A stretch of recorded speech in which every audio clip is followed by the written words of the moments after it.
முதல் வாசகம். திருத்துதர் பணிகள் நூலிலிருந்து வாசகம். அதிகாரம் 14. இறை வசனங்கள் 19 28 முடிய. அப்போது அந்தியோக்கியாவிலிருந்தும் இக்கோனியாவிலிருந்தும் யூதர்கள் வந்து மக்களை தூண்டிவிட்டு பவுல் மேல் கல் எறிந்தார்கள். அவர் இறந்துவிட்டார் என்று எண்ணி நகருக்கு வெளியே அவரை இழுத்து போட்டார்கள். சீடர்கள் அவரை சூழ்ந்து நின்றபோது அவர் எழுந்து நகரிலுள் சென்றார்.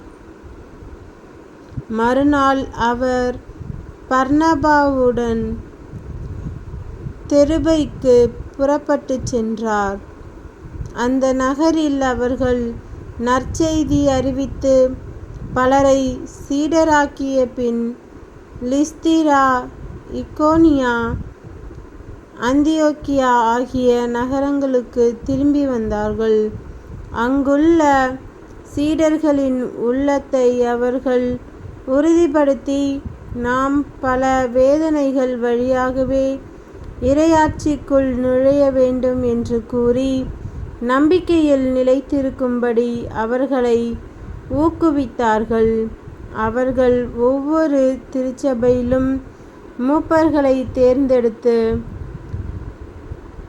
நோன்பிருந்து இறைவனிடம் வேண்டி தாங்கள் நம்பிக்கை கொண்டிருந்த ஆண்டவரிடம் அவர்களை ஒப்படைத்தார்கள்.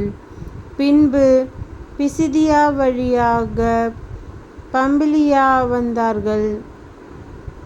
பெருகை நகரில் இறைவார்த்தையை அறிவித்தபின் அத்தாலியா வந்தார்கள்.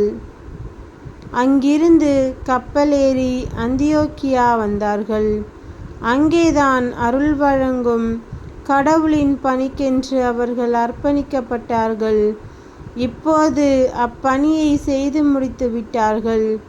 அவர்கள் அங்கு வந்ததும் திருச்சபையை கூட்டி கடவுள் தங்கள் வழியாக செய்த அனைத்தையும், அவர் நம்பிக்கை கொள்ளும் வாய்ப்பை பிறவினத்தாருக்கு கொடுத்ததையும் அறிவித்தார்கள்.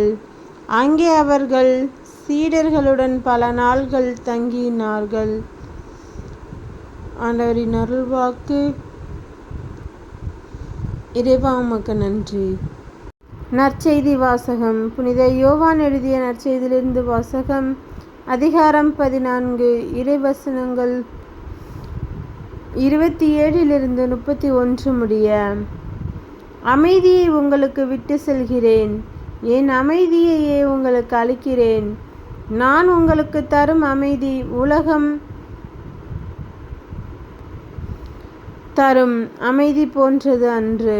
நீங்கள் உள்ளம் கலங்க வேண்டாம், மருளவும் வேண்டாம். நான் போகிறேன், பின் உங்களிடம் திரும்பி வருவேன் என்று நான் உங்களிடம் சொன்னதை கேட்டீர்களே. நீங்கள் என் மீது அன்பு கொண்டிருந்தால் நான் தந்தையிடம் செல்வது பற்றி மகிழ்ச்சி அடைவீர்கள்.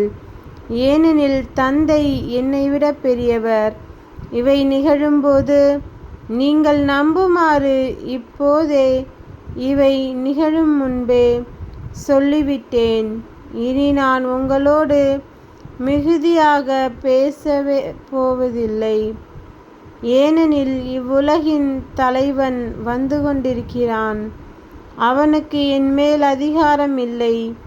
ஆனால் நான் தந்தை மீது அன்பு கொண்டுள்ளேன் என்பதையும் அவர் எனக்கு கட்டளையிட்டபடி செயல்படுகிறேன் என்பதையும் உலகு தெரிந்து கொள்ள வேண்டும். எழுந்திருங்கள், இங்கிருந்து போவோம். கிறிஸ்துவின் நற்செய்தி. கிறிஸ்துவே உமக்கு புகழ்.